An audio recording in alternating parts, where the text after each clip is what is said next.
The greatest cities of the ancient world are not gone. They are simply waiting. We are going to uncover 20 forgotten megacities, each one buried by the planet's most extreme landscapes. By the end of this, you will see human history not as a simple timeline, but as a vast, hidden map of ambition and resilience. These were colossal urban centers, home to thousands, that mastered deserts, jungles, and mountains before vanishing. What catastrophic event could make an entire metropolis simply walk away from its stone temples? How did a civilization build a paradise in a swamp, only for it to disappear without a written record? Every discovery rewrites the story of who we are and what we are capable of. What does it truly mean for a city to be lost? But a megacity is more than just a large population. It is a concentration of human energy so intense it reshapes the very land. To truly grasp the scale of what we are about to uncover, we need to step back from our modern skyscrapers and highways and see these places through the eyes of their time. In the ancient world, a megacity was not defined by a census count, but by its gravitational pull.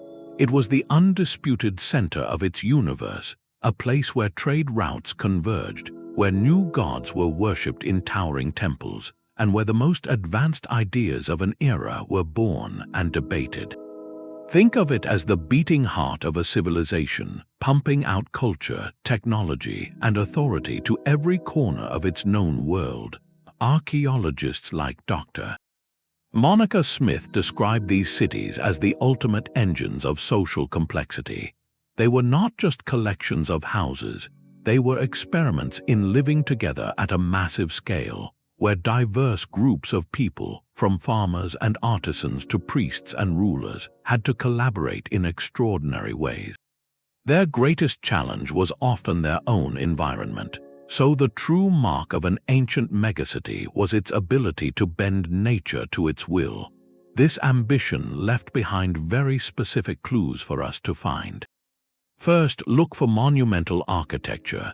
This is not just big buildings, but structures that declare a message of power and permanence to everyone who sees them. A pyramid on the horizon, a colossal gate, a temple platform that took generations to build, these were statements carved in stone. Second, examine the infrastructure, especially water. In unforgiving environments, the mastery of water was the difference between survival and collapse. We will find elaborate canals, reservoirs, and aqueducts that turned deserts green and drained swamps, proving a city's engineering genius. Third, search for evidence of specialized labor. In a simple village, most people farm. In a megacity, you find entire neighborhoods dedicated to single crafts, like potters' quarters, metalworkers' districts, or scribble schools. This specialization means a surplus of food, a complex economy, and a social hierarchy. Finally, a true megacity casts a long cultural shadow.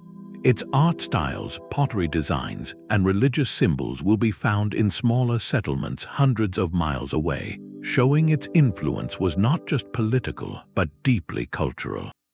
Understanding these four pillars, the monumental, the infrastructural, the economic, and the cultural, transforms a collection of ruins into a portrait of a living, breathing metropolis. It allows us to see the silent stones not as dead relics, but as the fossilized heartbeat of a society that once thrived. With this lens, the scale of what was lost and the profound mystery of its disappearance becomes infinitely more powerful. So where do we begin this search? The relentless sands of Arabia's empty quarter are a place of profound silence and scorching heat, a landscape that seems designed to erase all memory. Yet beneath those endless dunes, the first of our forgotten megacities waited, not as a ghost, but as a physical testament to a truth long dismissed as fantasy. This is Ubar, a name whispered for centuries in the Quran and in Bedouin tales as the Atlantis of the sands. It was described as a city of unimaginable wealth, built on the trade of frankincense, a precious resin more valuable than gold in the ancient world. For generations, scholars debated whether Ubar was a real place or merely a moral parable about hubris and punishment. The turning point came not from a shovel but from the sky. In the 1990s, researchers analyzing satellite photographs noticed something extraordinary. Amid the trackless desert, faint, ancient pathways like ghostly scars on the land became visible from space. These were the fossilized tracks of countless camel caravans, all converging on a single, unremarkable point in modern-day Oman. It was as if the desert itself had kept a map, invisible from the ground but clear from the heavens.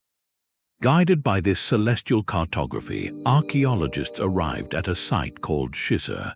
What they uncovered was not a small trading post, but the remains of a massive, fortified settlement.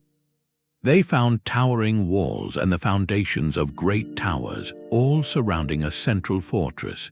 This was a city built for control and defense, a hub that commanded the flow of wealth across the desert. But the most brilliant discovery spoke to Ubar's greatest achievement, its mastery of water. In one of the driest places on Earth, they uncovered a sophisticated system of wells and underground channels, capturing every precious drop of moisture to sustain a thriving urban population. This oasis in the sand was a marvel of engineering, a deliberate defiance of the environment, yet its very success contained the seeds of its downfall. Evidence suggests that the constant drawing of water from deep underground aquifers may have destabilized the limestone bedrock. The grand finale of Ubar's story was not a slow abandonment, but a sudden, catastrophic collapse. Researchers believe the city quite literally fell into the earth, swallowed by a massive sinkhole. The very resource that gave it life, water, ultimately consumed it. The discovery of Ubar is a powerful lesson in how myth and history intertwine. It proves that legends often bloom from a seed of truth, a memory of a place so magnificent its story could not be erased, even by a desert. It also showcases our new tools for discovery, where technology allows us to see what centuries of sand tried to hide.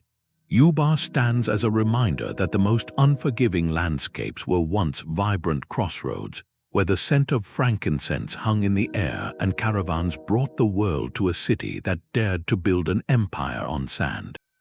From the silent, consuming sands we journey to a landscape of overwhelming life, where the very air is thick with moisture and the sound of a million insects. The Cambodian jungle does not hide its secrets in emptiness, but in a riotous, tangled green that has swallowed entire kingdoms whole. Here lies Angkor, a name synonymous with the breathtaking temple of Angkor Wat. But for centuries, that stunning monument was a magnificent red herring. We saw a sacred site, a royal capital, but we missed the true scale of the civilization that built it. The truth, revealed only in the last decade, is staggering. Angkor was not just a city, it was the largest pre-industrial urban complex on Earth, a low-density megacity that sprawled across an area larger than modern-day Los Angeles. The iconic temples were merely the glittering downtown, the stone crown of a vast, living metropolis that supported nearly 1 million people. For researchers, the problem was the jungle itself, an impenetrable green curtain that made traditional ground surveys nearly impossible. The breakthrough came from the sky with a technology called LiDAR, which stands for light detection and ranging. Imagine a laser scanner mounted on a helicopter, firing millions of light pulses through the dense canopy. Where these pulses hit the ground and bounce back, they create a precise, three-dimensional map of the Earth's surface, digitally stripping away every single leaf and vine. What this technological eye revealed was a lost urban blueprint etched into the forest floor. The LiDAR maps showed a sprawling grid of life, a meticulously planned network of canals, reservoirs, raised roads, and thousands of small household ponds, all fanning out from the grand temple centers. This was not a collection of isolated villages, but a single, interconnected urban organism. The genius of Angkor was hydrological. This city was a masterpiece of water engineering, built to tame the violent cycle of the Southeast Asian monsoon. For 6 months, torrential rains would flood the land, and for 6 months, a severe drought would parch it. The Khmer engineers solved this with a system of staggering complexity. They built massive barrages or reservoirs that acted like giant batteries, storing monsoon water to irrigate rice paddies during the dry season. A web of canals distributed this water across the entire urban expanse, turning the region into a vast, fertile breadbasket. This system allowed for multiple rice harvests per year, fueling the population growth and wealth that built those impossible stone temples. Yet here lies the profound irony of Angkor, a lesson that echoes across the centuries. The city's greatest strength, its intricate, life-giving water network, became the source of its vulnerability. As the city expanded over centuries, the system grew more complex and more fragile. Research suggests that shifts in the regional climate, including periods of intense drought followed by devastating monsoon floods, began to overwhelm the engineering. Canals silted up, reservoirs failed, and the carefully balanced agricultural system faltered. The very infrastructure designed to control nature could not adapt when nature's patterns became more extreme. The decline was likely not a single catastrophic event, but a slow unraveling. As the water management failed, so did the agricultural surplus that supported the elite, the artisans, and the massive labor force. The political and spiritual authority centered on the god-king in his stone temple began to wane. Gradually, the great low-density megacity contracted. People moved to more sustainable areas, and the relentless jungle, which had been held at bay for centuries by constant human effort, began its steady, silent reconquest. Stone by stone, root by root, the greatest city of its age was absorbed back into the green. Angkor teaches us that a civilization's most brilliant innovation can contain the blueprint for its own challenge. It shows that a city is not just its monuments, but the fragile, living systems that sustain it. And it stands as a hauntingly beautiful reminder that nature is the most patient force of all, always waiting to write its own epilogue in vines and silent stone. Stone walls rise from the African savanna, not as jagged ruins, but as smooth, flowing curves that seem to grow naturally from the granite hills. Great Zimbabwe is a city of whispers in the wind, a monumental statement built in a landscape of grassland and granite. For centuries, European explorers who stumbled upon these ruins refused to believe they could be of African origin. They concocted wild theories about Phoenician traders or the lost kingdom of the Queen of Sheba, anything to avoid a simple, revolutionary truth. This was the heart of a powerful, sophisticated indigenous empire that dominated southern Africa between the 11th and 15th centuries. A megacity built on gold and governed by brilliant ingenuity. The scale is immediately humbling. The city is divided into 3 distinct sections, each telling a part of a complex social story. The hill complex, perched on a natural granite dome, was likely the spiritual and royal center, a place of ritual and authority looking down over the realm. Below it lies the valley complex, a vast area of dense ruins that house the city's citizens, its artisans, and its bustling daily life. But the most breathtaking sight is the great enclosure in the valley. This is an elliptical wall, over 250 meters around and 5 meters high in places, built entirely without mortar. The stones are carefully shaped and fitted together in a graceful, inward curving pattern that has withstood centuries. The precision of this dry stone construction is a masterpiece of engineering, a testament to a deep understanding of geometry, balance, and materials. Walking through its narrow, towering passageway, you are moving through the architectural signature of a lost civilization. This city was not just beautiful, it was extraordinarily wealthy. Great Zimbabwe sat at the center of a vast commercial network. From the interior, traders brought gold, ivory, and copper. These goods were then funneled to ports on the Indian Ocean coast, where they connected to a global trade web reaching as far as Arabia, India, and even China. In return, exotic treasures flowed back into the city: glass beads from India, Persian ceramics, and Chinese porcelain found by archaeologists. Great Zimbabwe was a cosmopolitan hub, its influence felt across half the world. This economic engine supported a highly stratified society with a ruling elite, a class of skilled administrators and traders, and a large population of farmers and laborers. The very layout of the city, with its separate districts, physically enforced this social order, creating an urban landscape of power and purpose. Yet, by the middle of the 15th century, this thriving metropolis was largely abandoned. The why remains one of archaeology's gentle puzzles. There is no evidence of invasion or sudden destruction. Instead, researchers point to a slower, more complex unraveling. One strong possibility is environmental exhaustion. Supporting a large urban population and their livestock in a savanna environment could have led to overgrazing and deforestation, gradually degrading the land's ability to sustain the city. Another theory points to economics. The gold trade routes that were the city's lifeblood may have shifted, bypassing Great Zimbabwe for more accessible ports. As wealth and political power drifted away, so too did the population, likely dispersing to form smaller, more sustainable communities elsewhere.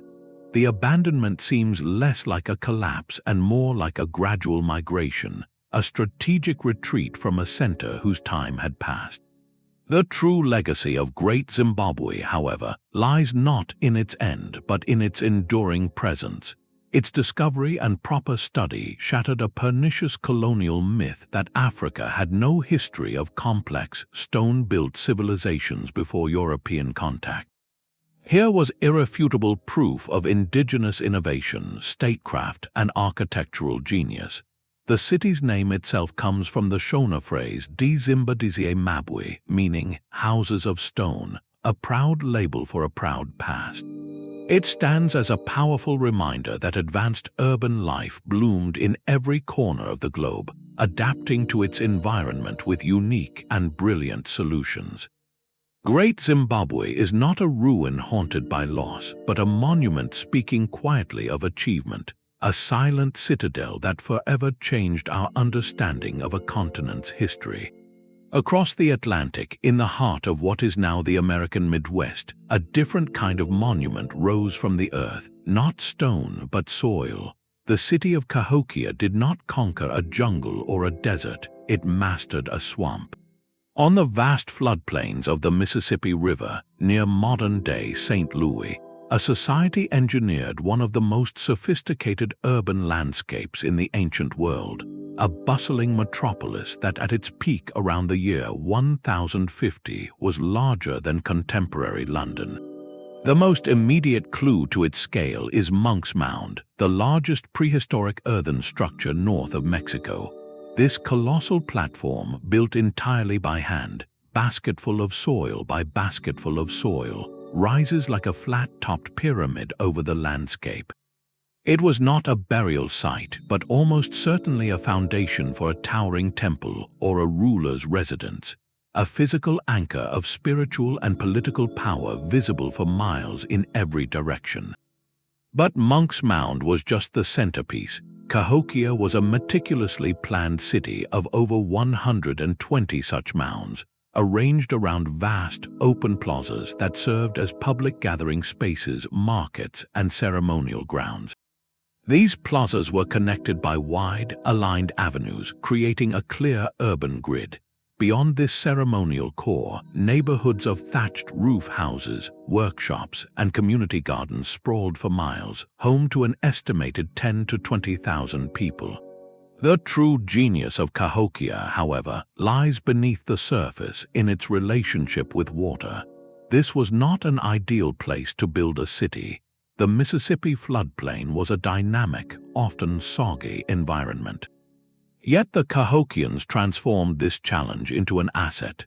They built an extensive system of drainage canals and levees to control flooding and manage water flow, creating stable land for their homes and fertile plots for their fields. They practiced a form of intensive agriculture, growing a superfood trio of corn, beans, and squash together in a symbiotic system that provided a rich, sustainable diet. This agricultural surplus was the fuel for their urban experiment, supporting not just farmers, but also skilled artisans, traders, religious leaders, and a governing elite. Cahokia was a cultural magnet.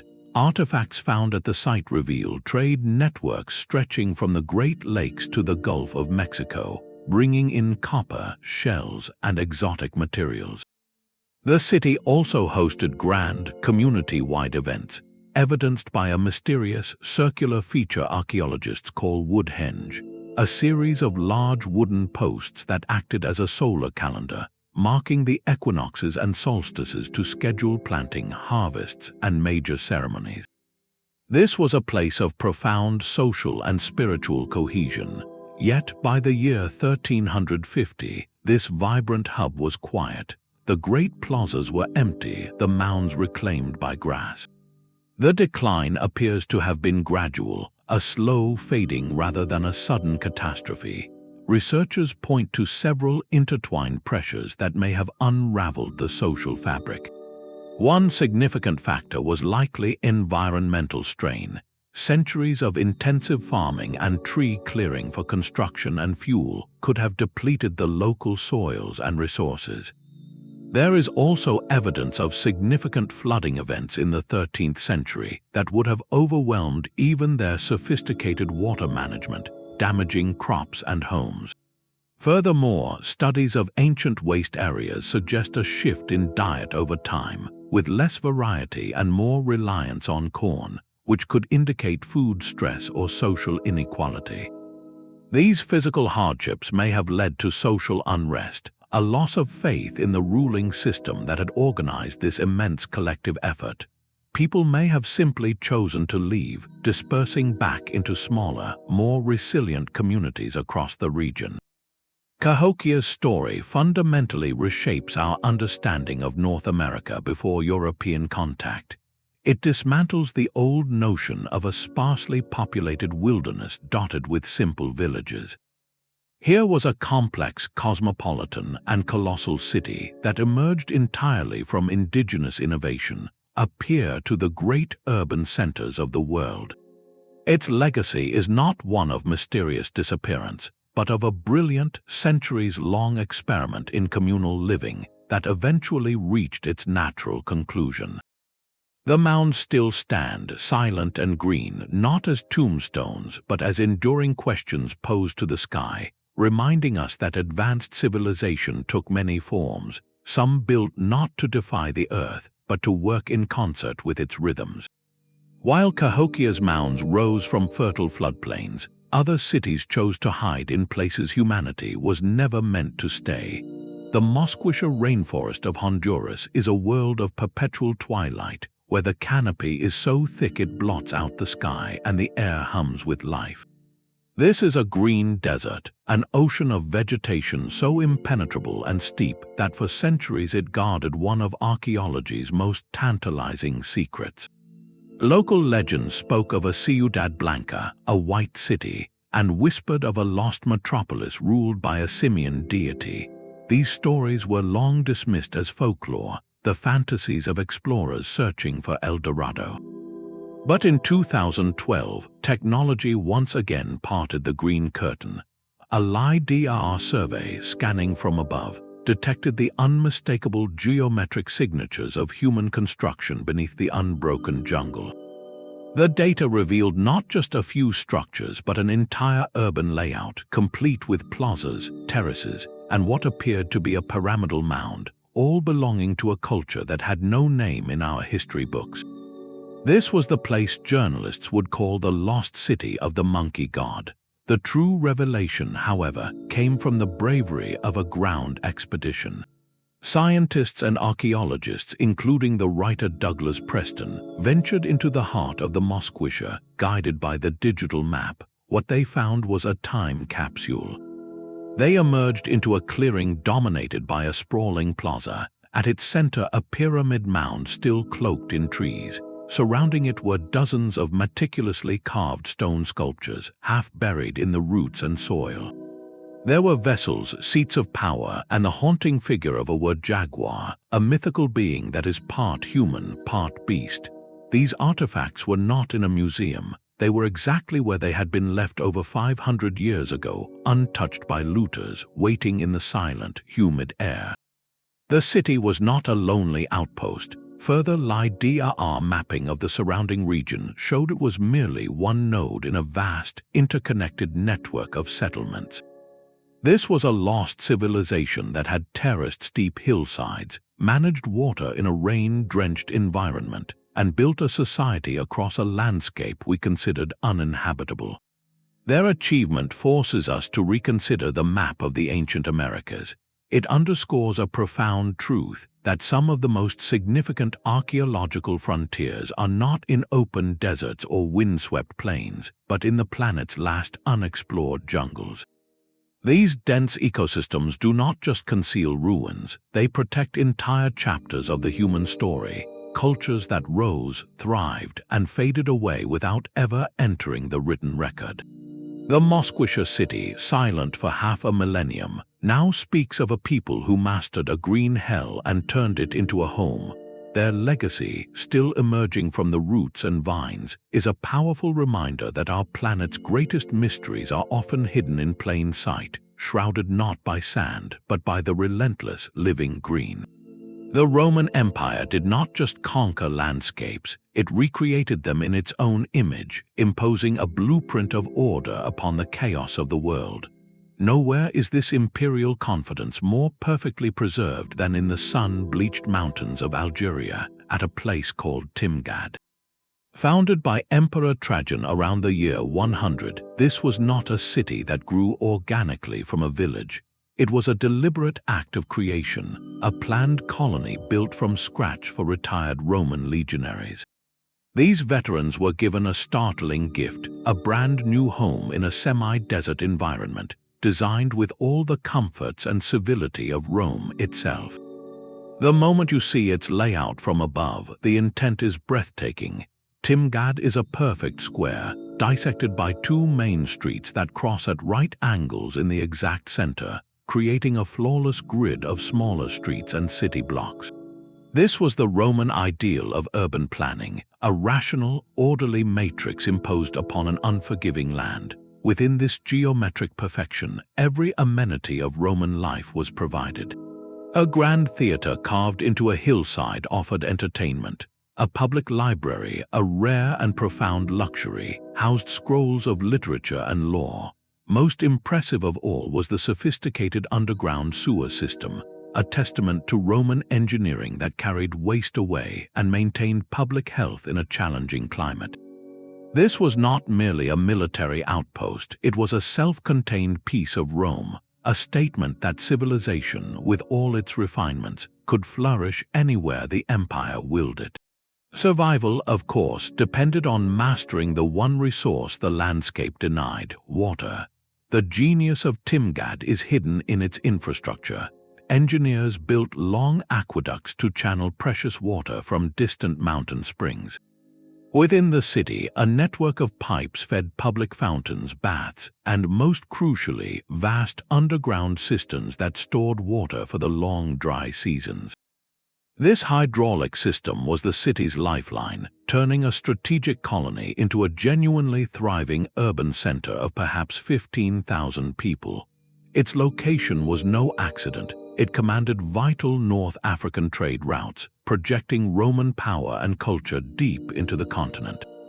The desert, which seemed to threaten the city, ultimately became its preserver. The dry air and the gentle, centuries-long blanket of sand protected Timgad's stones from erosion and later rebuilding. When archaeologists began excavations, they found a city frozen in time, its streets, monuments, and even the ruts from cartwheels still visible. Walking its Decumanus Maximus today is like stepping directly into a Roman textbook. We see not just the grandeur of empire, but the daily life of its citizens, from the inscriptions on shop fronts to the layout of their homes. Timgad stands as a powerful lesson in adaptable ambition. It proves that a megacity is not defined by the generosity of its environment, but by the ingenuity of its people and the vision of its creators. Here, in a place where nature offered little, human will and engineering created a self-sustaining oasis of order, a perfect square of civilization etched permanently into the face of the desert. The geometric perfection of Timgad speaks of an empire's total control, but on the opposite side of the world, another city thrived not by imposing order, but by embracing chaos. Our search now takes us to the Taklamakan Desert in western China, a vast, silent sea of shifting sand dunes whose very name translates to place of no return.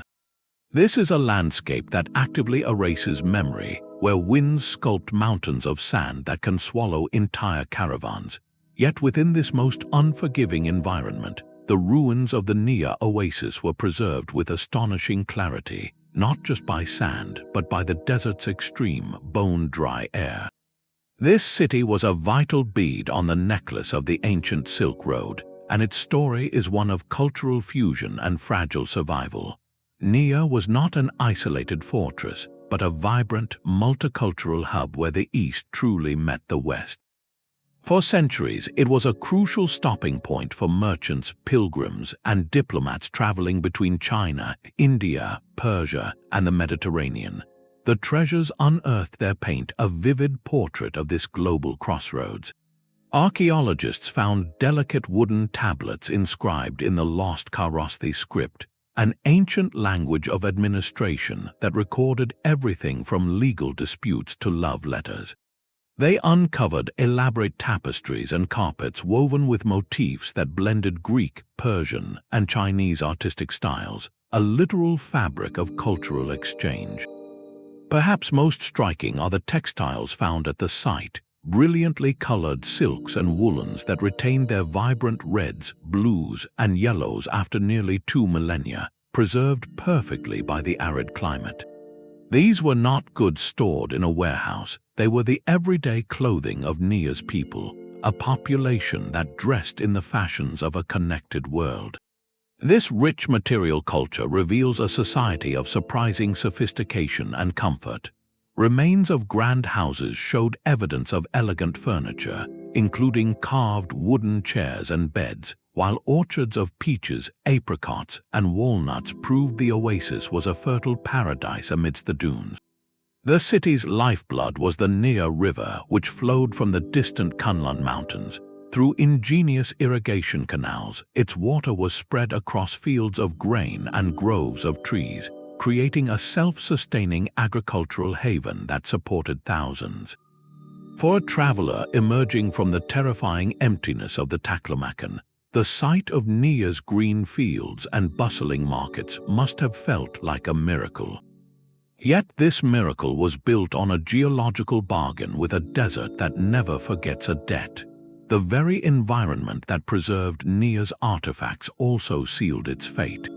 The city's existence was perpetually threatened by the slow, relentless movement of the sand dunes themselves, driven by the region's powerful winds. More critically, its survival was tied to the precarious path of the river that fed it. Research suggests that over time, a combination of climatic shifts and the natural movement of river channels caused the life-giving water to gradually shift its course away from the oasis.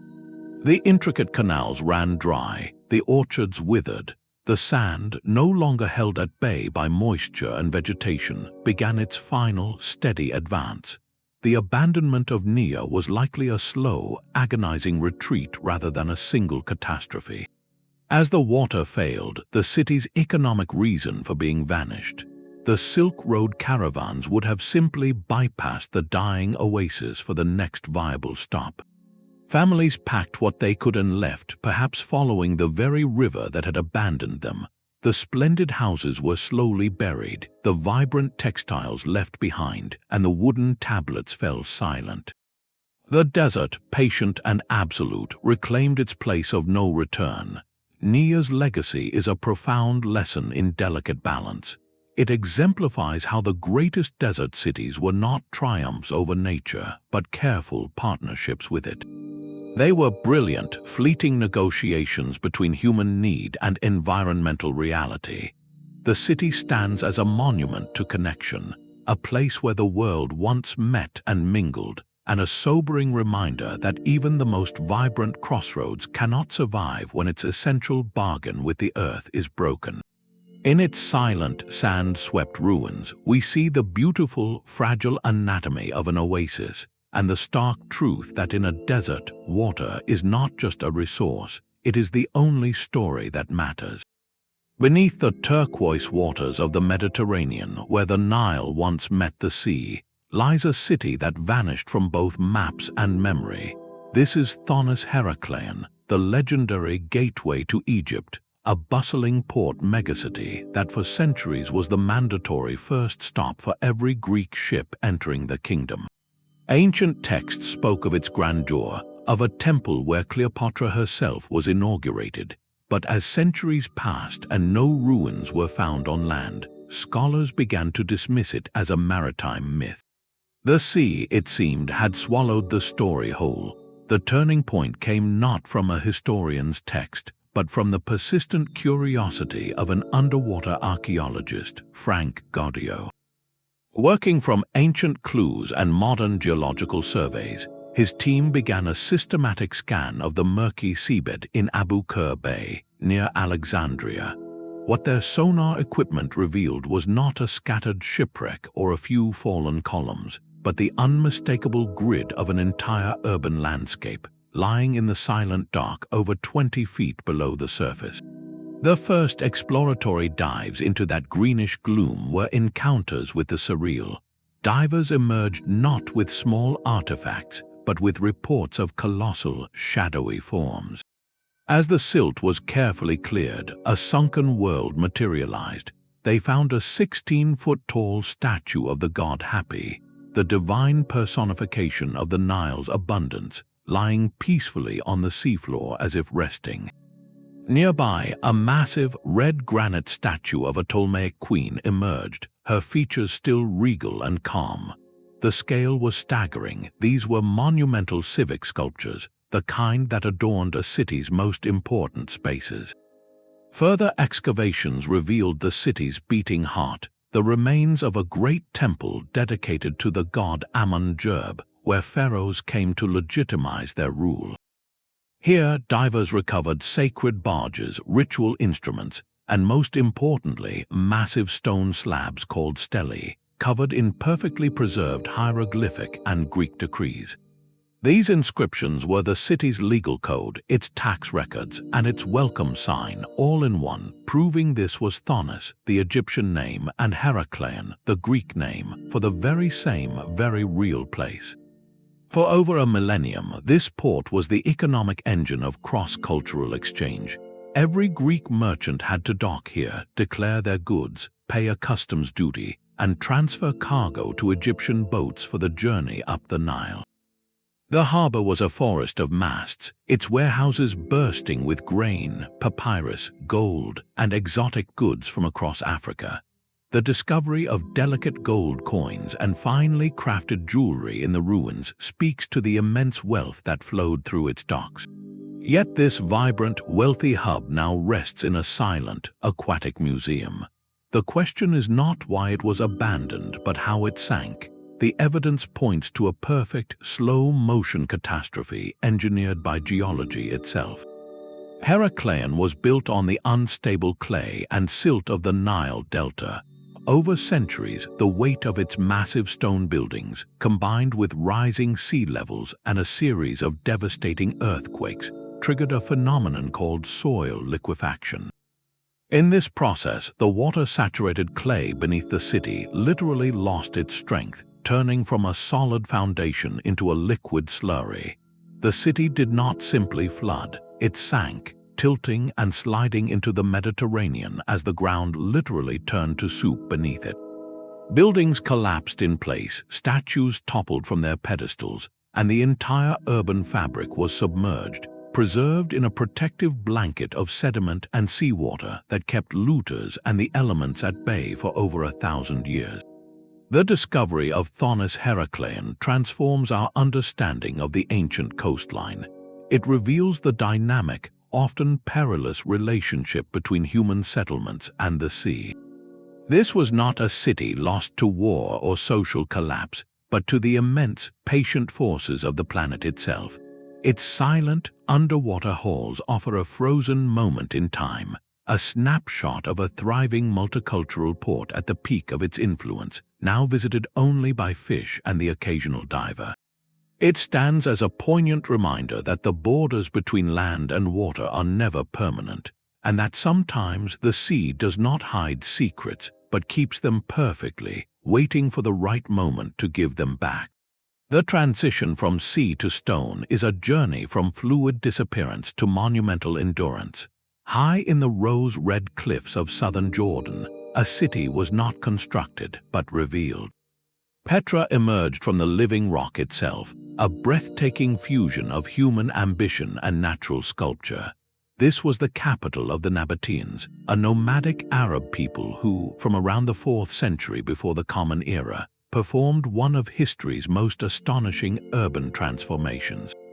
They chose a location of stark, defensive beauty, a narrow, winding canyon called the Sick that served as a natural, impregnable gateway.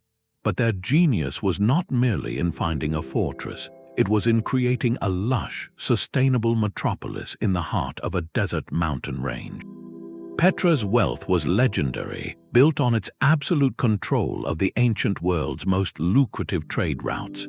Caravans laden with frankincense from Arabia, spices from India, and silks from China all funneled through this rocky corridor. The Nabateans did not just tax this traffic, they mastered it, providing security, lodging, and water in a landscape that offered none. This brings us to their most brilliant achievement, a mastery that made the city possible. In an environment defined by brutal drought and sudden, violent flash floods, the Nabateans became unparalleled hydraulic engineers. They built a complex, city-wide system to capture, control, and conserve every single drop of water.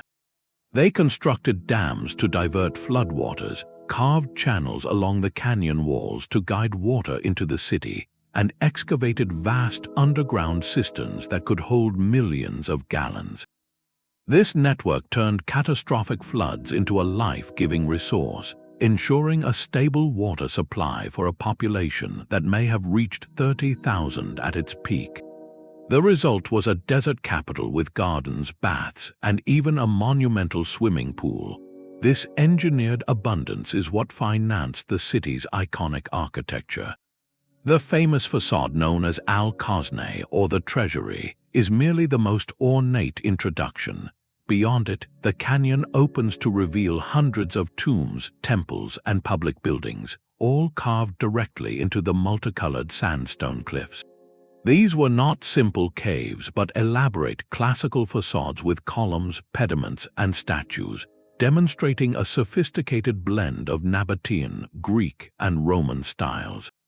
The city was a vibrant, cosmopolitan center, its streets lined with markets, theaters, and grand temples, all made possible by the water flowing silently through its man-made veins. Petra's gradual fade into silence was not caused by a failure of this system, but by a shift in the world beyond its canyon walls. With the rise of Roman sea trade in the Red Sea, the overland caravan routes that were the city's lifeblood began to wither. Economic relevance slowly drained away. Then, in the year 363, a major earthquake struck, crippling the vital water management system and many of the rock-cut structures. The combination was decisive. Without trade, there was no wealth to fund the massive repairs needed. The population dwindled, and knowledge of the city's intricate waterworks faded. By the early Islamic era, Petra was largely abandoned, remembered only in local Bedouin lore. Its rediscovery by the Western world in 1812 was a moment of pure awe, as if a mythical city had stepped out of a storybook and into the desert sun. Petra stands as the ultimate testament to a city born from its environment. It is a lesson in reading a landscape not for its obstacles, but for its hidden potential. The Nabateans saw a canyon and envisioned a fortress, a trade route, and a canvas. They understood that in the desert, water is not just a resource, it is the architect of destiny. Their legacy, frozen in rose-red stone, is a powerful reminder that the most unforgiving places on Earth often inspire the most profound human creativity, not in spite of the challenge, but because of it. The cradle of civilization was not a gentle garden, but a vast, watery labyrinth. Long before Rome or Petra, the world's first experiment in Megacity living unfolded in the marshlands of southern Mesopotamia, in the land of Sumer. Here, between the twin lifelines of the Tigris and Euphrates rivers, cities like Uruk and rose from the silt, not on solid ground, but on a foundation of brilliant adaptation. This was a landscape of profound contradiction, a delta of incredible fertility born from annual floods, yet also a shifting maze of wetlands that could drown crops or recede into salt flats. To survive here was one thing, but to build a civilization that would invent the very concept of a city required a series of world-changing innovations. The Sumerians looked at the unpredictable rivers and saw not chaos but potential. Their first and most crucial invention was large-scale irrigation. They dug intricate networks of canals to divert floodwaters into fields during the dry season and to drain excess water from the marshes, creating stable, arable land. This control of water turned the fertile silt into an agricultural powerhouse, producing enormous surpluses of barley and dates. That surplus is the key to everything that followed. For the first time in human history, not everyone had to farm. This allowed for specialization, the birth of new social roles like administrators, priests, metalworkers, and merchants. To manage this new complexity, they created another invention, writing. The cuneiform script, pressed into clay tablets, began as a practical tool for accounting, recording temple stores and trade deals. But it soon evolved to record laws, literature, and epic poetry, capturing the human voice across millennia. With organized labor and record-keeping, they could undertake projects of staggering scale. Their architectural signature was the ziggurat, a massive step temple tower built from mud brick. These structures, like the famous ziggurat of were not just places of worship, they were symbolic mountains linking heaven and earth, physical manifestations of a city's devotion and power. They dominated the flat landscape, visible for miles, announcing the presence of a sophisticated urban center. Uruk, at its height around 2,800 years before the Common Era, may have been home to over 50,000 people, a concentration of humanity unprecedented in the ancient world. It was a true political and religious capital, a prototype for every city that came after. Yet, the very system that gave these cities life contained a slow-acting challenge. The constant irrigation without adequate drainage began to pull salts from the groundwater up into the topsoil. Over centuries, this salinization gradually poisoned the fields, reducing crop yields. Cuneiform tablets from later periods lament the bitter harvests, providing direct evidence of the environmental stress. Compounding this, the rivers themselves are restless, constantly changing their courses over the vast plain. A city whose prosperity was tied to a specific canal or river branch could find itself stranded, its economic lifeline severed as the water sought a new path. The decline of individual Sumerian city-states was a slow unraveling, a combination of environmental fatigue, economic competition, and eventual political absorption by later empires. But their legacy is not defined by their end. The marshland cities of Sumer represent humanity's boldest first step. They proved that collective effort and ingenuity could transform a challenging, dynamic environment into an engine of civilization. From their muddy ground sprang the foundational ideas of law, literature, architecture, and urban planning that would echo through Babylon, Athens, and beyond. They were the original blueprint, showing that a megacity begins not with stone, but with a simple, revolutionary decision to bend the water to your will and build a community in the great, fertile unknown. The stonework of Machu Picchu fits together so perfectly a knife blade cannot slip between the blocks, a silent testament to a civilization that mastered the most vertiginous landscapes on Earth.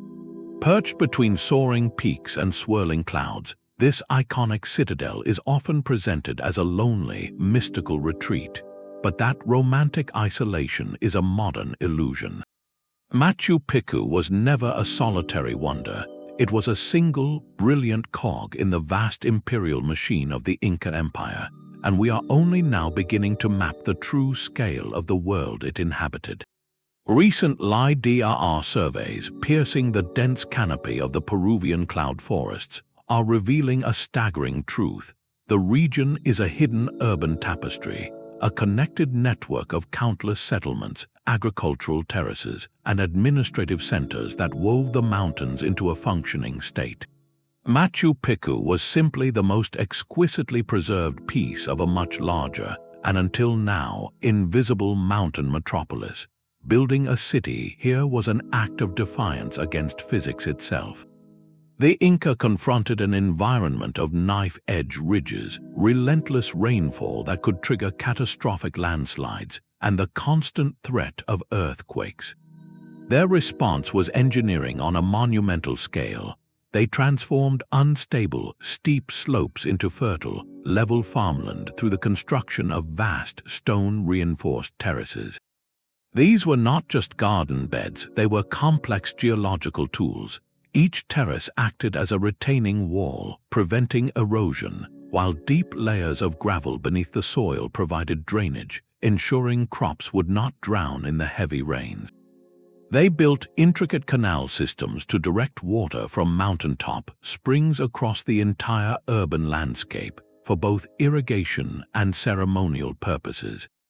And they constructed their buildings with that famous, earthquake-resistant masonry, cutting stones to interlock like three-dimensional puzzles so they could sway and settle during tremors without collapsing. This was not architecture imposed upon the mountains. It was a dialogue with them, a way of thinking that turned every environmental challenge into a structural solution. The glue that bound this high-altitude empire together was the Cahokia, the Royal Road. This was not a single path, but a sprawling highway system stretching over 25,000 miles from modern-day Colombia to Chile. In the cloud forest region around Machu Picchu, these roads were feats of audacious engineering, carved into cliff faces, supported by stone buttresses, and traversed by elegant suspension bridges made of woven grass fiber. This network allowed the Inca state to exert astonishing control. Messages could be relayed by runners over hundreds of miles in a matter of days, troops could be deployed rapidly, and resources like food, textiles, and ceremonial goods could flow from specialized production centers to where they were needed. A settlement like Machu Picchu was not self-sufficient. It was a carefully placed node in this living circulatory system, likely serving as a royal estate, a religious center, and a strategic administrative hub overseeing the production of valuable crops grown on its terraces. This brings us to the profound question of its abandonment. Unlike cities that fell to environmental exhaustion, the Inca cloud forest network was thriving when its world was interrupted. In the 16th century, the arrival of European expeditions brought conflict and, most devastatingly, foreign illness. These new health challenges swept through populations with no immunity, causing profound loss and social disruption. The centralized, labor-intensive system of the Inca state began to fracture under this external pressure. As the imperial structure weakened, the remote, high-altitude settlements lost their political and economic purpose. Maintenance of the terraces and roads required organized, communal effort directed from the capital. When that command structure dissolved, these mountain cities were gradually depopulated, not because the engineering failed, but because the social contract that built them was irrevocably changed.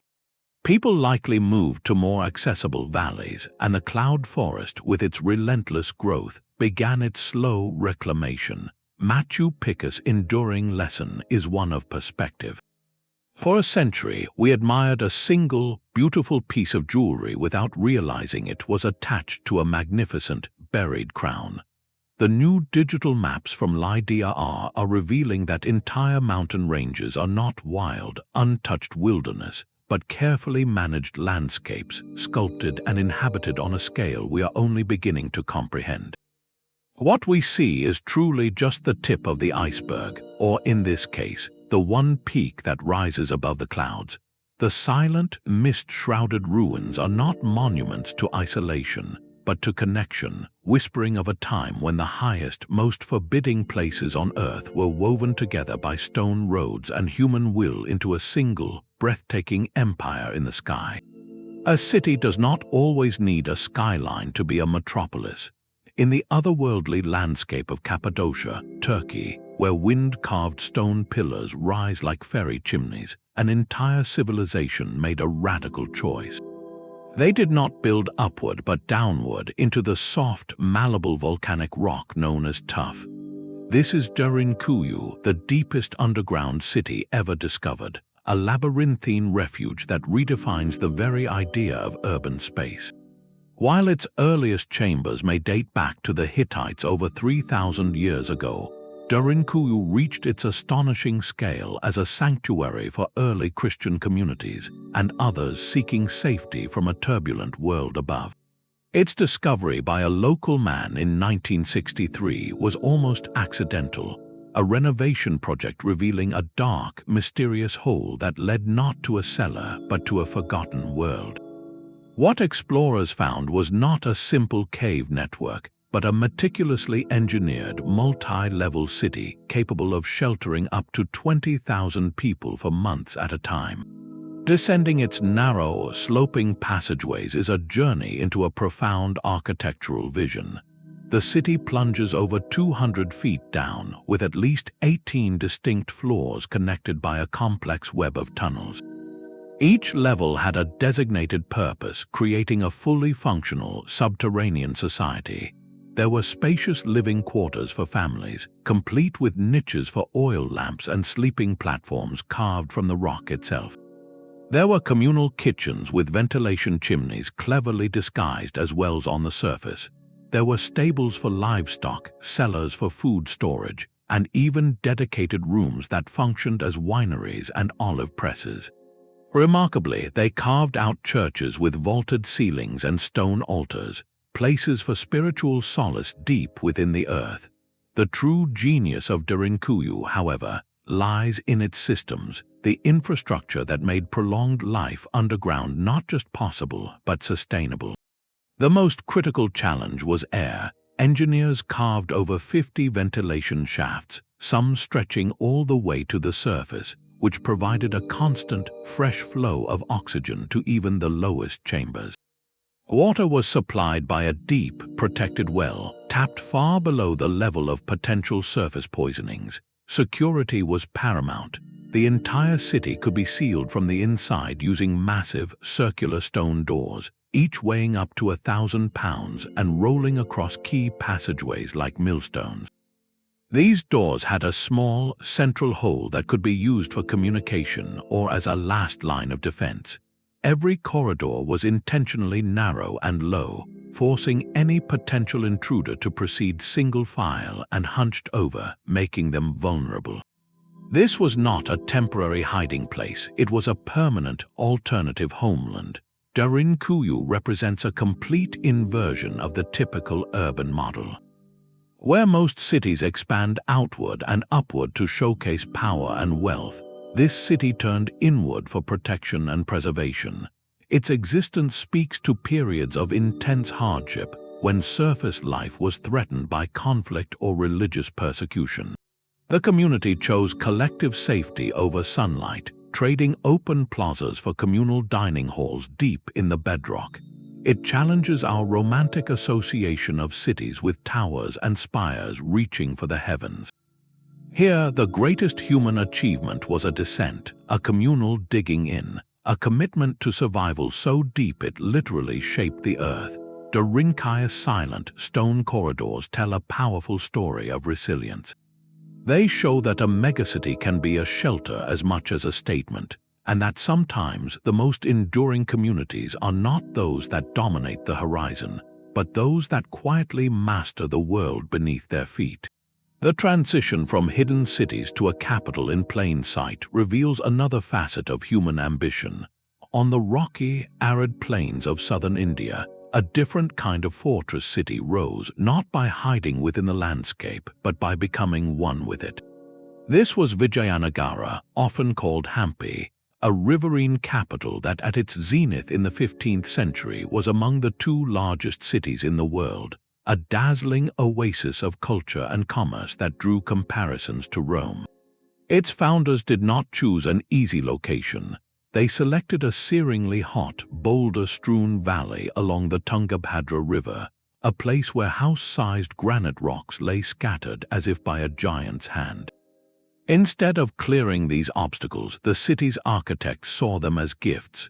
These colossal boulders became the very bones of the metropolis, providing natural fortification and a stunning canvas for monumental art. The rulers transformed this challenging terrain into a strategic and spiritual masterpiece. They built an intricate system of aqueducts and canals to harness the river, channeling water to feed lush royal gardens, elaborate public baths, and vast agricultural fields that sustained a population of perhaps 500,000. The city's core was a breathtaking series of temple complexes, with soaring gateways and pillared halls carved with exquisite detail. The Vithala Temple, with its iconic stone chariot and musical pillars that ring like bells when tapped, stands as a testament to artistic genius that turned granite into melody. Grand bazaars stretched for miles where traders sold diamonds, spices, and fine textiles, their voices echoing in streets flanked by towering columns. This was a city designed to overwhelm the senses, a deliberate statement of power and piety carved directly into the earth. Yet this grandeur was inextricably linked to its ruler's authority and military might.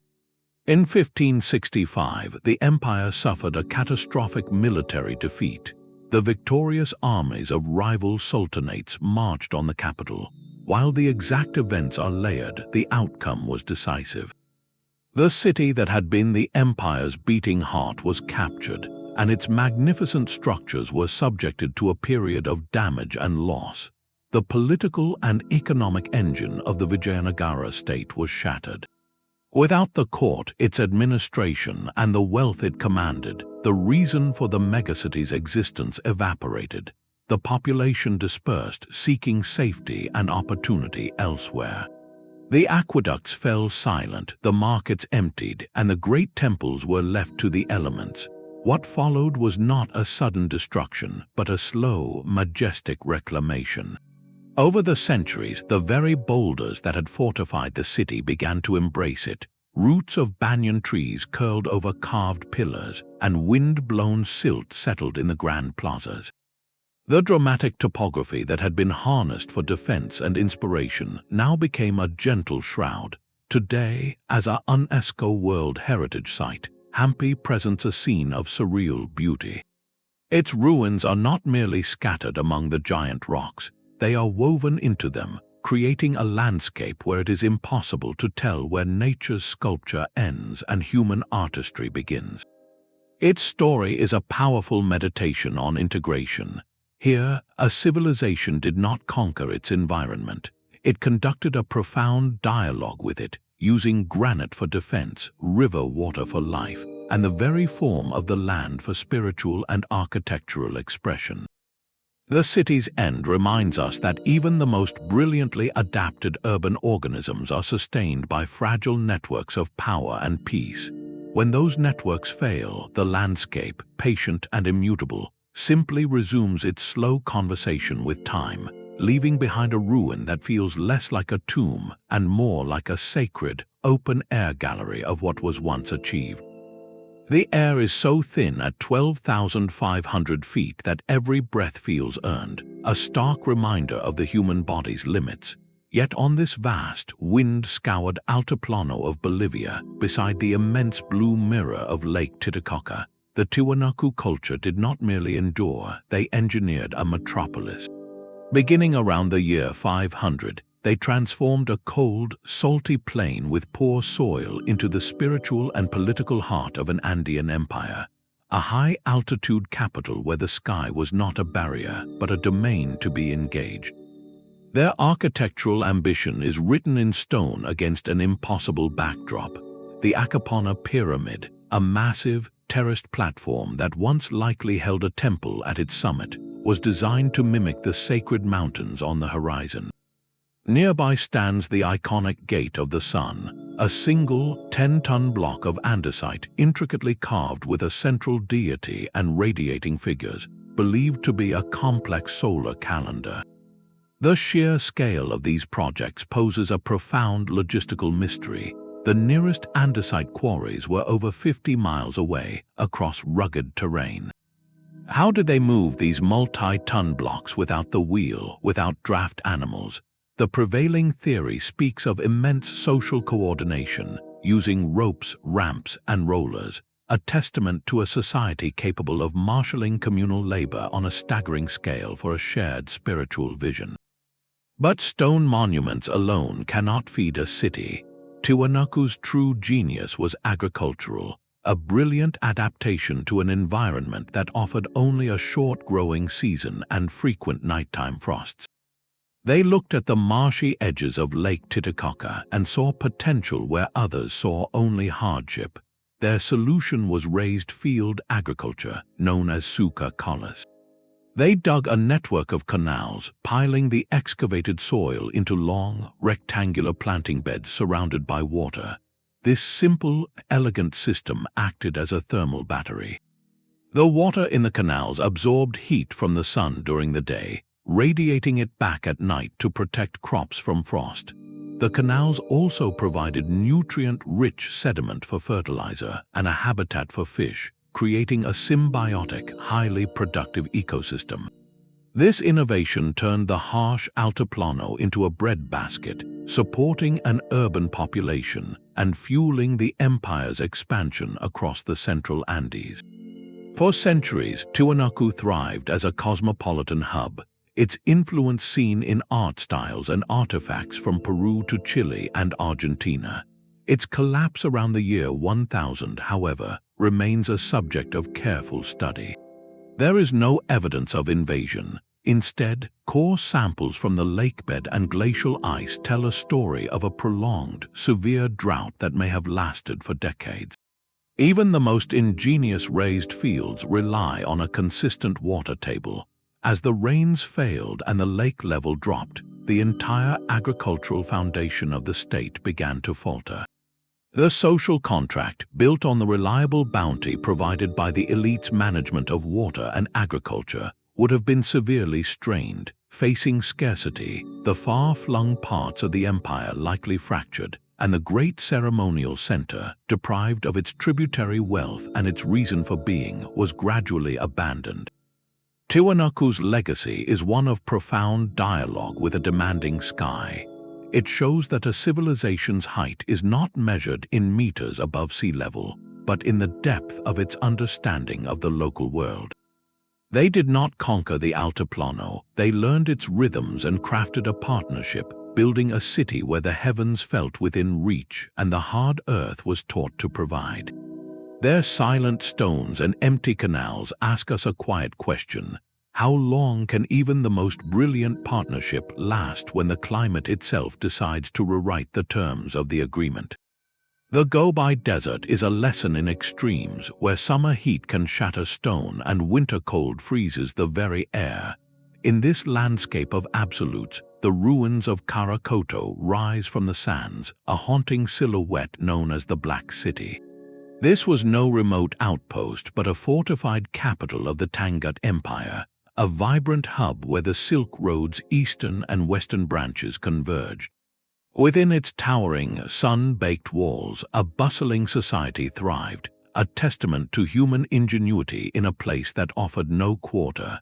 Karakoto's story is one of brilliant adaptation and sudden, irreversible silence. The city was an engineering marvel in the desert.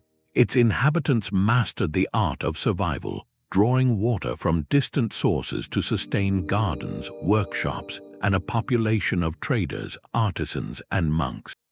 The dry, sterile air of the Gobi, so hostile to life, became an accidental preserver of history. When explorers first reached the abandoned site centuries later, they found not just crumbling walls but a city frozen in time. They uncovered thousands of manuscripts in the lost Timgad script, delicate Buddhist statues with faded paint still visible, and everyday items like tools, textiles, and coins left exactly as they were. This incredible preservation offers a direct window into the final days of a living metropolis, a snapshot of a culture at its height. The city's end arrived not with a slow drought, but with the sharp edge of conflict. In the 14th century, the expanding Mongol Empire laid siege to Karakoto. Historical accounts suggest that after a prolonged standoff, the city's defenders faced a difficult choice. Rather than surrender, they made a final, desperate stand. The aftermath saw the city sacked and its vital irrigation systems, the literal lifelines in the desert, deliberately severed. With the canals destroyed, the economic and agricultural reason for the city's existence vanished. The population dispersed, and the relentless Gobi winds began their centuries-long work, drifting sand through empty streets and over abandoned thresholds. Karakoto is not alone.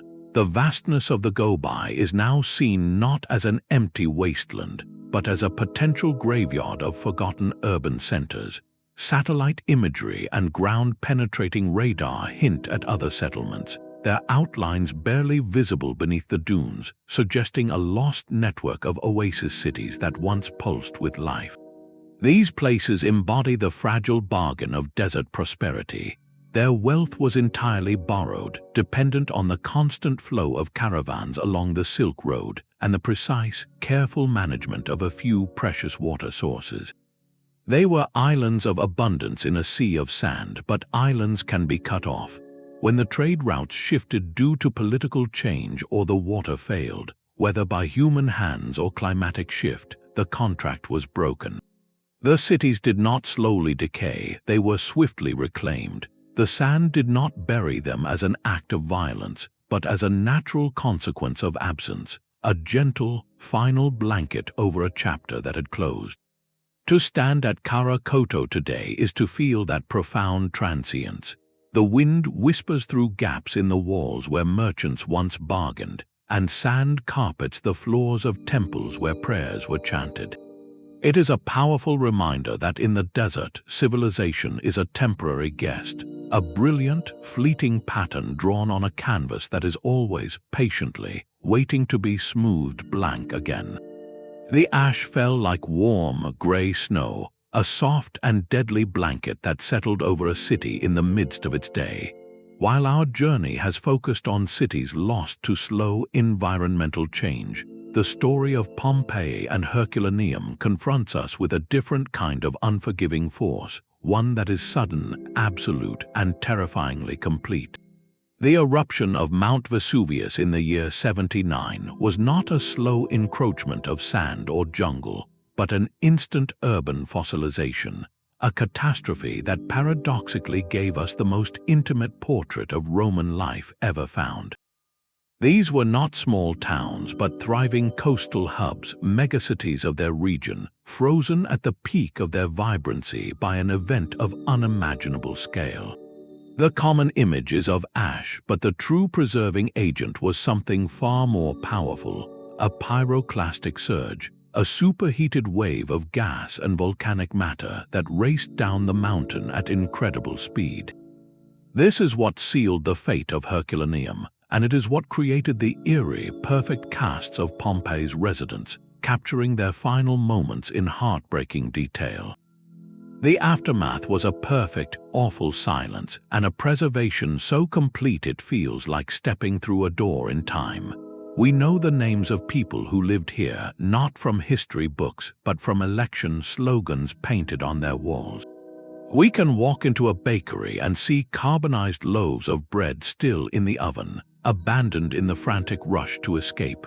We can visit a tavern and see the stains of wine glasses on the counter, the coins left behind on a table.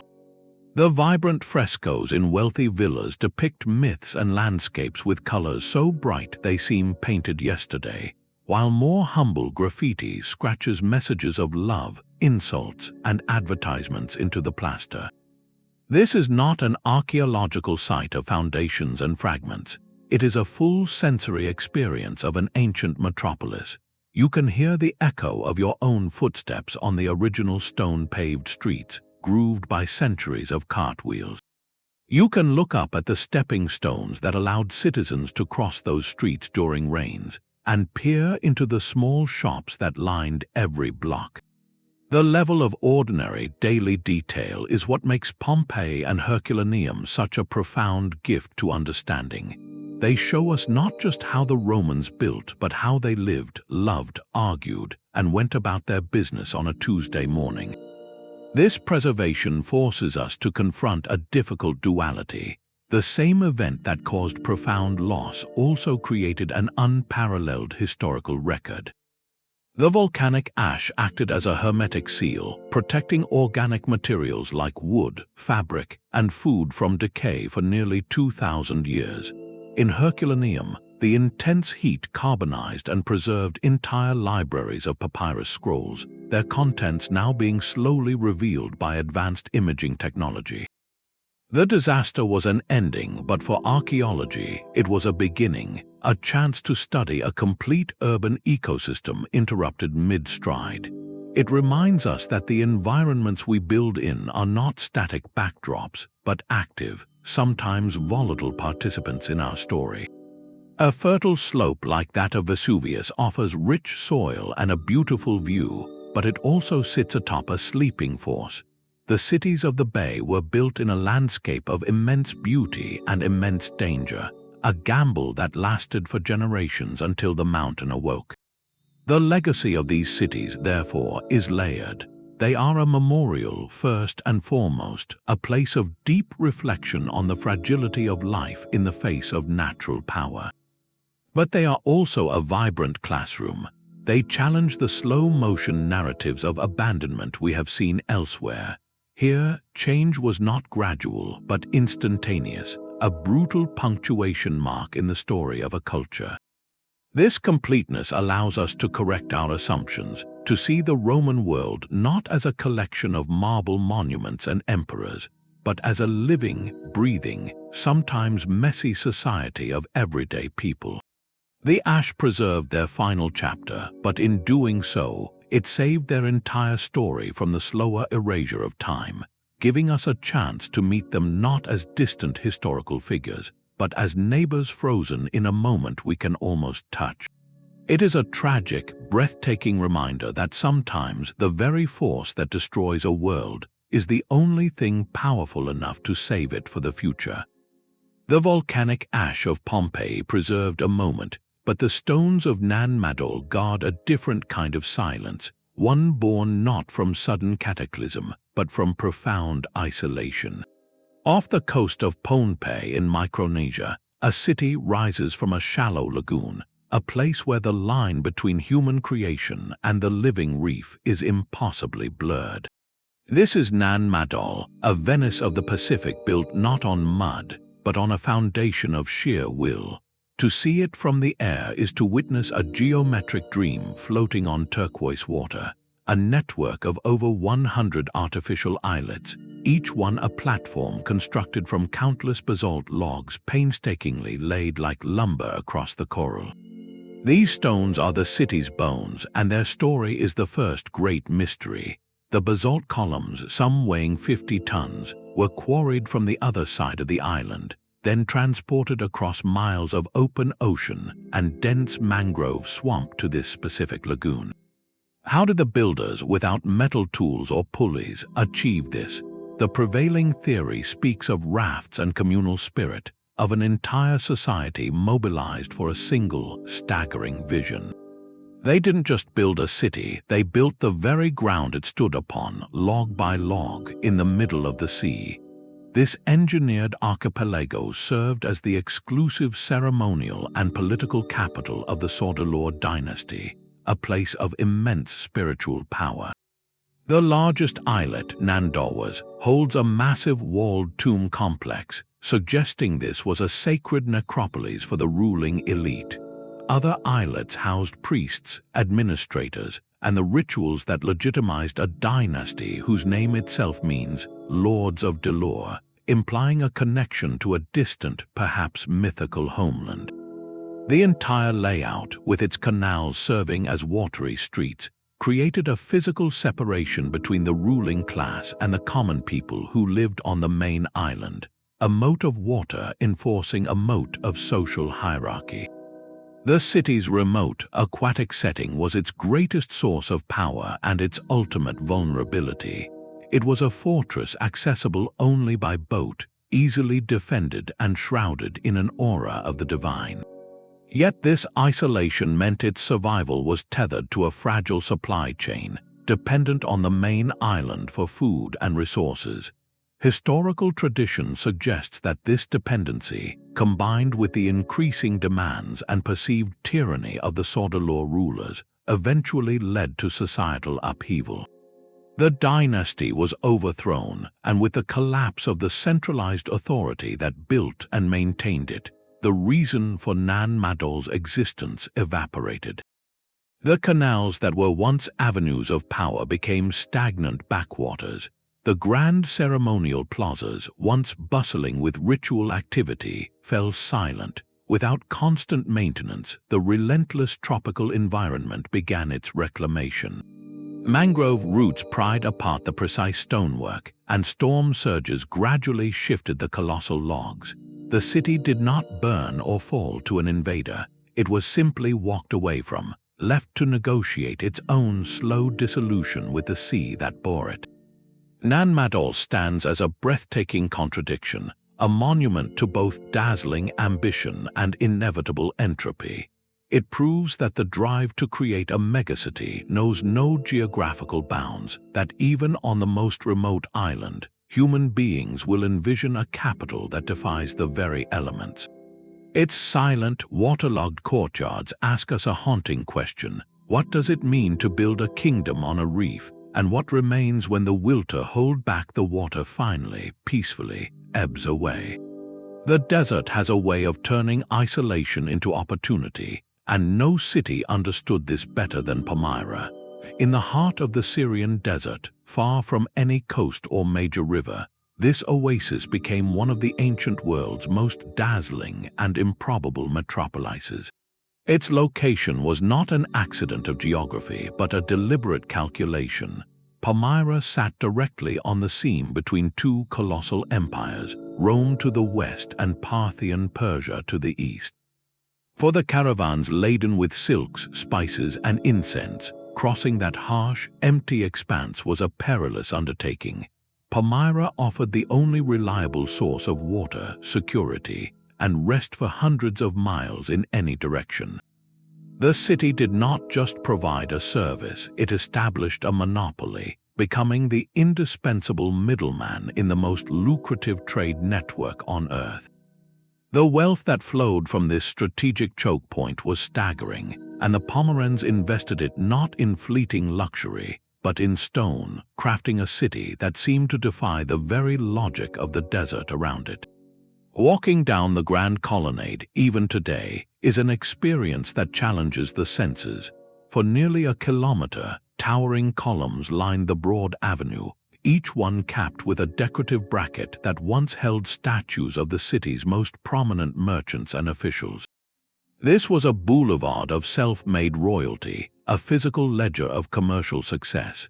At its heart stood the magnificent Temple of Bel, a vast sanctuary blending Near Eastern and classical Greek architecture, a testament to the city's unique cultural position.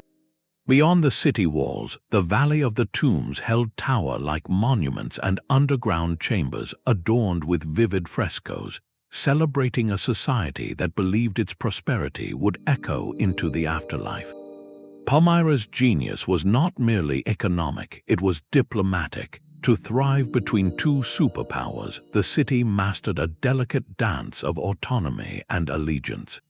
It maintained friendly relations with both Rome and Persia, skillfully playing them against each other to preserve its independence and its tax revenues. This balancing act fostered an extraordinary cultural fusion. A Pomeran citizen might wear Parthian-style trousers, worship a Semitic god in a Greco-Roman temple, and have their portrait carved in a style that mixed Persian and Roman techniques. The city was a living mosaic, proving that crossroad cultures do not just exchange goods, they synthesize entirely new forms of art, identity, and thought. The city's later history and the damage it has endured in recent times add a profound, somber layer to its legacy. While the causes are complex, the impact on this irreplaceable heritage is deeply felt by people around the world. This reminds us that the forces that threaten these forgotten cities are not always slow and natural like drifting sand or encroaching jungle. Sometimes the vulnerabilities are human and the losses are acute.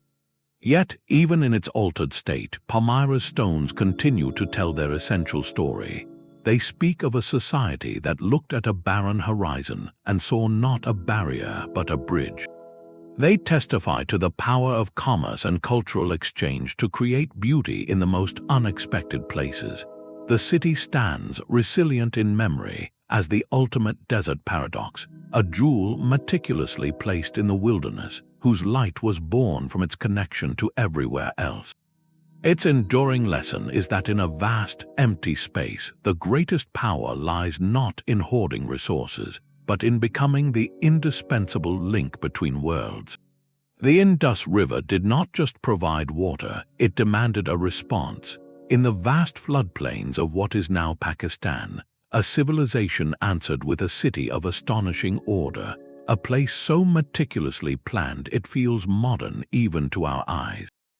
This is Mohenjo-daro, a metropolis of the Indus Valley that thrived over 4,000 years ago, and its story is one of brilliant control in the face of a dynamic, powerful landscape. Walking through its excavated streets, you are immediately struck by the rationality of it all. The city was laid out on a precise grid pattern, with wide main avenues and smaller lanes dividing the space into orderly blocks. This was not a haphazard collection of buildings that grew over time. It was a single, coherent vision executed from the ground up. The standardization is remarkable. Nearly every brick, from the grandest public building to the humblest home, conformed to a consistent ratio, as if mass-produced by an ancient, unseen authority. This uniformity speaks of a society with a powerful central organization, one capable of mobilizing labor and resources on a massive scale to create a unified urban environment. But the true genius of Mohenjo-daro is not visible in its streets, but beneath them. The city boasted one of the world's first sophisticated public sanitation systems. Almost every house had a bathing area and a latrine, with wastewater channeled into covered, brick-lined drains that ran along the streets, eventually emptying outside the city walls. This was public health engineering on a colossal scale, a profound understanding that a dense urban population required cleanliness to thrive. It reveals a societal priority for collective well-being that was millennia ahead of its time. This mastery of water extended to the city's relationship with the Indus itself. Life on a floodplain is a perpetual negotiation with a river that can give fertility with one hand and destruction with the other. The people of Mohenjo-daro built massive defensive walls and platforms to protect against seasonal floods, and they developed extensive irrigation to harness the river's gift for agriculture. Their city was a machine for living in harmony with a capricious force, a delicate, engineered balance that worked for centuries. Yet, by around 1900 years before the Common Era, this great city was largely abandoned. The silence that followed is one of archaeology's most enduring puzzles. There is no clear evidence of a violent end, no layers of ash from invasion or conquest. Instead, researchers see signs of a gradual departure. One leading theory points to the environment itself. Major river systems like the Indus are restless, constantly shifting their courses over centuries. It is possible that the life-giving river simply moved too far away, leaving the city's irrigation canals dry and its agricultural base in collapse. Other theories suggest broader climatic shifts, perhaps a series of devastating floods or a prolonged drought that overwhelmed even their brilliant systems. There is also evidence of increased salinity in the soil over time, a slow poisoning of the land from centuries of irrigation. The decline likely was not a single event, but a cascade of environmental pressures that slowly eroded the social and economic foundations of the city. People may have simply dispersed, moving to follow the water or to establish smaller, more sustainable communities elsewhere. Mohenjo-daro's legacy is profound precisely because of its mystery. It presents a civilization that reached a peak of urban sophistication and then peacefully walked away from it. The city stands as a silent blueprint, a testament to what humans can achieve when they plan not just for grandeur, but for the mundane necessities of health, water, and order. It asks us a quiet, haunting question. How long can even the most perfectly designed city endure when the river upon which it built its life decides to change its mind? A flattened mountain ridge became the foundation for a civilization's soul. High above the Oaxaca Valley in Mexico, the Zapotec people did not simply occupy a hill. They engineered a new summit, carving the very crest of a mountain into a vast, artificial plateau. This is Monte Albán, a city that from its inception around 500 years before the Common Era declared its purpose through location alone. Perched 1,500 feet above the valley floor, its position was a statement of power, defensibility, and profound spiritual symbolism. Reaching this area required a deliberate journey, a physical ascent that mirrored a social and political climb, separating the ruling elite from the world below and bringing them closer to the heavens they sought to influence. The act of creation here was Herculean. Before a single temple could be raised, the Zapotec engineers first had to create the ground upon which to build, leveling the rugged ridge through the laborious movement of countless tons of earth and stone. This was urban planning as an act of geological will, a deliberate reshaping of the highlands to serve a human vision. The city they built upon this manufactured plateau was a masterpiece of sacred geometry and civic order. At its heart stretched the Grand Plaza, an immense ceremonial space flanked by monumental platforms, pyramids, and palaces. One of the most striking structures is the observatory, a building precisely aligned to track celestial events, demonstrating a sophisticated understanding of astronomy that guided their ritual calendar and agricultural cycles. The Zapotecs also left behind a library of stone, the so-called danzantes or dancers, a series of carved slabs depicting figures in contorted poses. While early interpretations saw dancers, most scholars now believe these represent individuals of high status in a ceremonial context, or perhaps even commemorate significant events in the city's history, a stone archive of its legacy. This was not an isolated fortress, but the bustling capital of a state that dominated the region for over a millennium. From this highland command center, the Zapotecs controlled trade routes, exacted tribute from surrounding communities, and developed one of Mesoamerica's earliest writing systems, used to record lineage, conquests, and offerings to the gods. For centuries, Monte Alban thrived as a nexus of politics, religion, and commerce, its white plastered pyramids gleaming in the sun, visible for miles as an undeniable symbol of authority. Yet around the year 750, the city's central power began to wane. The causes appear to be multifaceted and gradual, a slow shifting of the social landscape rather than a sudden cataclysm. Some research points to internal pressures, such as the strain of supporting a large elite population on a landscape with limited agricultural potential, requiring constant tribute from the valley below. There is also evidence of increased conflict with neighboring centers, suggesting a fragmentation of the regional order that Monte Alban had once dominated. As the centralized authority weakened, the population likely dispersed, moving back to the valley or to smaller, more sustainable hilltop settlements.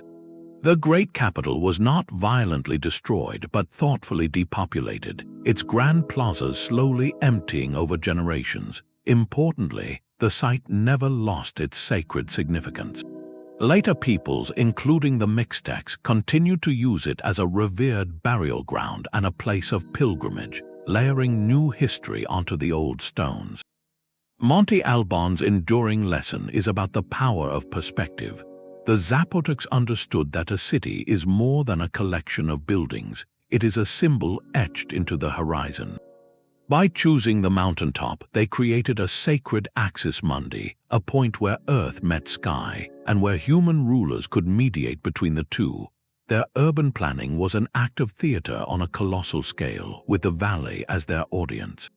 Every farmer looking up from his field saw the city, a constant reminder of the spiritual and political order reigning above.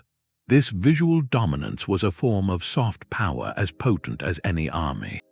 The city proved that in the right hands, elevation is not just a strategic advantage, it is the ultimate foundation for urban greatness, a way to build not just a home for the living, but a monument meant to be seen for eternity. Its silent, windswept plaza, standing empty against the vast Mexican sky, is a testament to the human desire to reach for the heights, to literally and figuratively reshape the world to bring a vision of order closer to the heavens. Stone and water, sun and sand, these cities speak in a unified chorus across the millennia. Their stories are not separate chronicles of loss, but variations on a single, profound theme, the breathtaking dance between human resilience and urban fragility. In every case, from the raised fields of Tiwanaku to the canals of Angkor, from the subterranean streets of Derinkuyu to the cliff-carved facades of Petra, we see a civilization looking at an unforgiving landscape and declaring, "We will not just live here, we will thrive here." They did not merely endure their environments, they engaged them in brilliant, creative partnership, bending physics and hydrology to their collective will. This resilience is the awe-inspiring part of the story, the proof of our species' boundless ingenuity when faced with a challenge. Yet woven into that same fabric is a thread of profound vulnerability. For all their genius, these cities existed in a state of delicate equilibrium, a constant negotiation with forces far greater than any single ruler or generation. The tipping point could come from any direction. Sometimes it was the slow, silent creep of environmental change, like the salinization of Sumerian fields or the shifting course of a desert river away from Nia. Other times it was a sudden, catastrophic rebalancing, like the sinkhole that swallowed Ubar or the pyroclastic surge that sealed Pompeii. Often, it was a combination where a changing climate or depleted resources strained the social contract, making the city unsustainable not because the engineering failed, but because the people who maintained it could no longer see a future within its walls. This pattern is not a record of failure, but a collection of case studies in the life cycle of human ambition. It forces a humbling and essential reflection upon our own world. We live in an age of seemingly permanent cities, of glass and steel that appear to defy time itself. We have made our own profound adaptations, from skyscrapers that sway with the wind to vast networks that bring water and power across continents.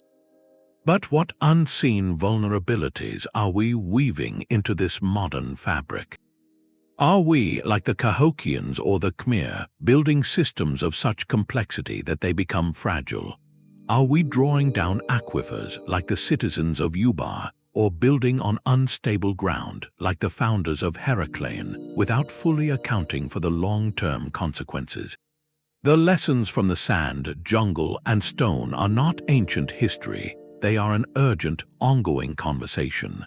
They teach us that sustainability is not a modern buzzword, but the oldest and most critical principle of urban survival. It is the understanding that a city is not a monument against nature, but a dynamic organism within it, and its longevity depends entirely on the wisdom of its partnership with the world that sustains it. The silent stones ask us the most important question we can face, not how high we can build, but how wisely we can live within the balance. The sunken piers of Heracleion and the cloud-shrouded peaks of Machu Picchu are more than ruins, they are mirrors. Our journey across 20 forgotten megacities reflects a single, transformative truth. Human history is not a narrow, well-trodden path, but an entire lost continent of stories waiting to be rediscovered. These were not the failures of civilization, but its most daring experiments. Each city, from the geometric canals of Angkor to the inverted world of Derinkuyu, represents a unique answer to the same fundamental question: how do we build a community in a place that seems to refuse one? Their genius lies in their partnership with the impossible. They did not see a desert and think barren, they saw a trade route. They did not see a swamp and think impassable, they saw fertile soil. They did not see a mountain and think obstacle, they saw a fortress touching the sky. These were dynamic collaborations between human imagination and the raw materials of the planet, a constant, brilliant dance of adaptation. Every rediscovery is a seismic shift in our understanding. It stretches our timelines, pushing the origins of complex society further back and into more corners of the globe than we ever credited. It expands our cultural imagination, proving that advanced urban life blossomed in countless forms, from the low-density sprawl of the Khmer to the regimented grid of the Indus Valley. And above all, it humbles us. To stand before the unmortared walls of Great Zimbabwe or the artificial islands of Nan Madol is to feel the sheer scale of collective human effort, of generations working toward a vision larger than any single lifetime. This is not just about the past, it is a vital conversation for our present.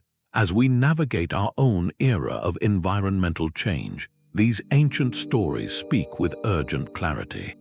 They are a cautionary whisper, reminding us that even the most ingenious systems have limits, that a city's survival depends on a sustainable balance with the world that feeds it.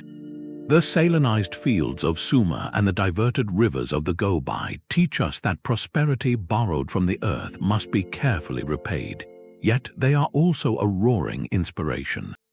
They are proof of our species' relentless creativity and resilience, our ability to find solutions, to cooperate on a staggering scale, and to create beauty in the harshest of places. They show us that the greatest human monuments are not just made of stone, but of shared purpose. So we leave you with this invitation to look at the world with new eyes.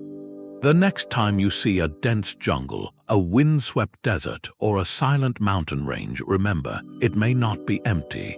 It may simply be holding a story, waiting for the right moment to be told. Which of these lost worlds spoke most powerfully to you? Was it the silent library of Heracleion beneath the waves, or the echoing plazas of Monte Albon under the open sky?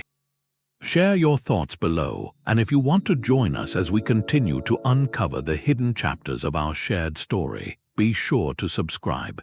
The past has many more secrets to reveal.